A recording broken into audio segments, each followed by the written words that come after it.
What's up, everybody? So today we're going to be going through the top 10 books that I read in 2021.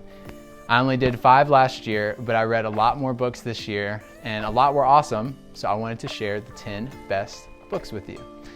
If the video is too long for you, feel free to skip around to the books that interest you. But before we get into the list, I need to give a couple of honorable mentions. The first is In a Pit with a Lion on a Snowy Day by Mark Batterson. You might know Mark Batterson from writing The Circle Maker. Now, of all the megachurch pastors that write books, I would say he's got to be one of my favorites. This book was about living with courage and chasing after all God has for you, which is kind of a generic topic, but Batterson writes so well that it's still an amazing book that I really enjoyed reading. Another honorable mention is Switch Your Brain On by Dr. Caroline Leaf. Now, I listened to the audio book on this one and haven't ordered it yet. It's a book about brain plasticity and how our emotional and physical well-being are largely determined by our thought life. As a Christian, she shows the connection between brain plasticity and God's design. Overall, it's a well-researched book.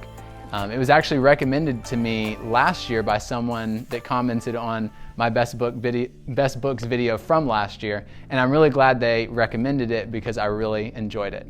Honestly, these 2 books could have been maybe swapped out with 9 or 10. It was a close call, but I still wanted to give them honorable mentions, and they're definitely worth checking out. Now, the last honorable mention is certainly more than that. I read the Bible this year, and this is always the best book. I felt like it was a cop-out, to have it as number 1 because it's the obvious number 1, and it would always be the number 1 every year that I read it. So I'm just going to mention it here and note that it is by far the best, most impactful book that you could ever read, and if you don't, you are missing out on more than you know. So, with that being said, let's get into the top 10 list. So number 10 is The Wright Brothers by David McCullough. I actually read a more widely acclaimed biography about Leonardo da Vinci by Walter Isaacson, which I really enjoyed, but I left it off this list in favor of The Wright Brothers. That's how much I enjoyed it.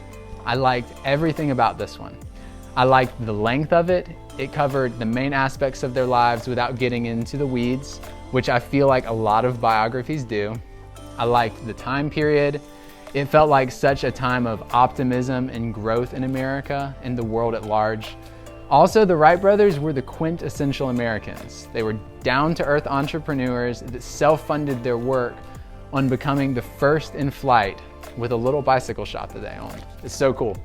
And even though they were competing against governments and government-funded inventors trying to invent a way of flying, they still were the first to achieve it. All because of their hard work and their tenacity. This is a truly remarkable story. Number 9 is Factfulness, 10 Reasons Why We're Wrong About the World by Hans Rosling. If you've gotten caught up in all the bad news over the last couple of years, you should definitely check out this book. It makes a compelling case using data and trends that the world is far better than the average person realizes, and it's only getting better. Global poverty, education, life expectancy. Contrary to what you might see on the TV, they are all improving.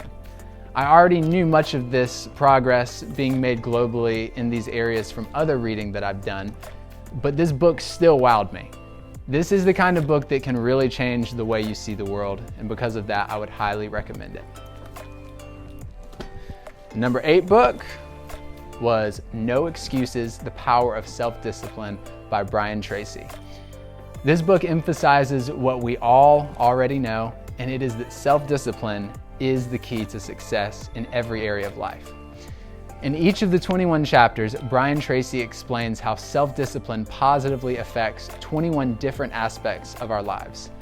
This is a self-help book, but it is a really good and practical one. There are questions and exercises at the end of every chapter that are very well thought out and helpful for putting the ideas into practice. I really like this book a lot and can't wait to read it again. Number 7 was Raising Giant Killers by Bill Johnson. If you are a Christian and a parent, you should definitely read this book. It is by far one of my favorite parenting books that I've read by one of my favorite pastors. It goes into detail about how he and his wife raised their kids and the values that they tried to instill in them. And now all of their kids are in ministry and they seem to be doing great with kids of their own. I've read a couple of parenting books just to prepare myself with knowledge before we embark on that journey. And this is easily one of the best ones that I've read. And I encourage you to give it a shot. Now for number 6, I'm cheating a little, but hey, this is my video, so I can do whatever. But I'm gonna include 2 books. Now, I don't read a lot of fiction, and when I do, I don't normally regard them as highly as I would a nonfiction, practical book. But these 2 books are exceptions to that. I'm including both of them because I enjoyed them both about equally.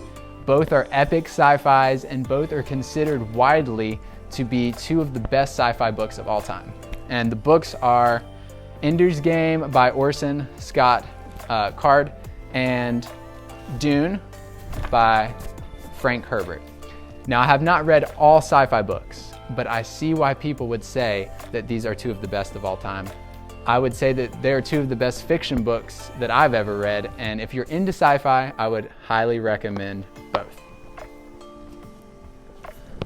Number 5 on my list is A Tale of Three Kings by Gene Edwards. It's by far the shortest book on this list, just over 100 small pages. Honestly, you can see it's more of a pamphlet. It's split into 2 halves. The first is a fictional take surrounding the story of David and King Saul from the Old Testament. And the second is a continuation through to the story of King David and his son Absalom. The story reads like a novel, but it's packed with a lot of powerful truth in there. It deals with themes of honor, authority, pride, offense, bitterness, and God's sovereignty in the middle of all of that. This book was highly recommended to me by someone that I respect a lot, and I'm so glad he did. It deeply impacted me to the point that I still think about this book regularly, and it is one that I would highly recommend. All right, number 4 on the list, The Success Principles by Jack Canfield. This is a big one. Jack Canfield's most well known for authoring the Chicken Soup for the Soul books. Now, of all the self-help books I've read, this has got to be the most all-encompassing.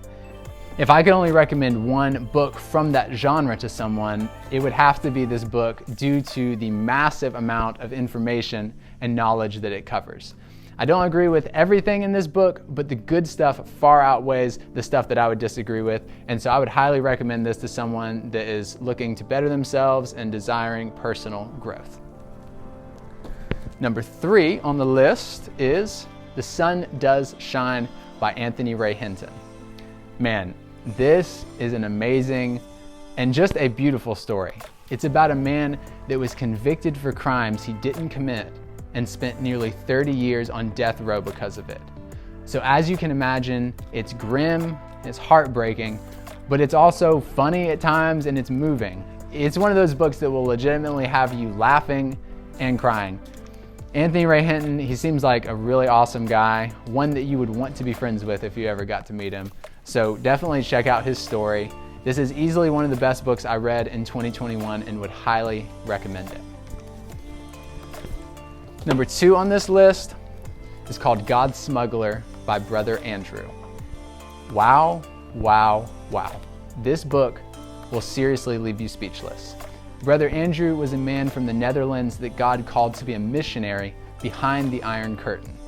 And this book recounts his adventures and his ministry of bringing Bibles and hope to the persecuted Christians and churches in the communist countries in the mid-20th century. Outside of the Bible, this is maybe the best book that I've ever read that illustrates someone constantly walking in a life of faith and trust in God. Brother Andrew consistently trusted God to meet every one of his needs, financially, with his family, and each and every time God came through miraculously. There are so many little miracles in this book, almost every chapter. The book is nuts. It is a must-read for any Christian. Easily one of the best books I've ever read, God's Smuggler. All right, so we're at the last book. The number 1 book I read in 2021 was The Paradox of Choice: Why More is Less by Barry Schwartz. Now, someone that I listened to said this was the best book that they had ever read, and so I had to check it out because of that, and I was not disappointed. It's all about how more choices in life is not always a good thing. A lot of times it makes us less happy and more frustrated. And talks about the value of being someone that doesn't try to maximize the value of every single decision, which I struggle with, but rather making good choices that are good enough, because in an overabundance of decisions that we make, sometimes the ever-evasive best choices can actually be our enemy. And so this was a fantastic book that I really needed to read personally. It was easy to understand and still made me think, both of which I highly value. And so overall, it's definitely a book that changed the way that I think about things. And that's one of the most valuable things that you can hope for in reading a book. So this is my list. Hopefully, some of the books I mentioned sounded appealing to you. If you end up reading any of them, please let me know. They would make great Christmas gifts. I'd love to hear your thoughts on the books. Also, let me know some of the best books that you've read in the comments below. Thank you so much for watching. Don't forget to subscribe, and I'll see you next time.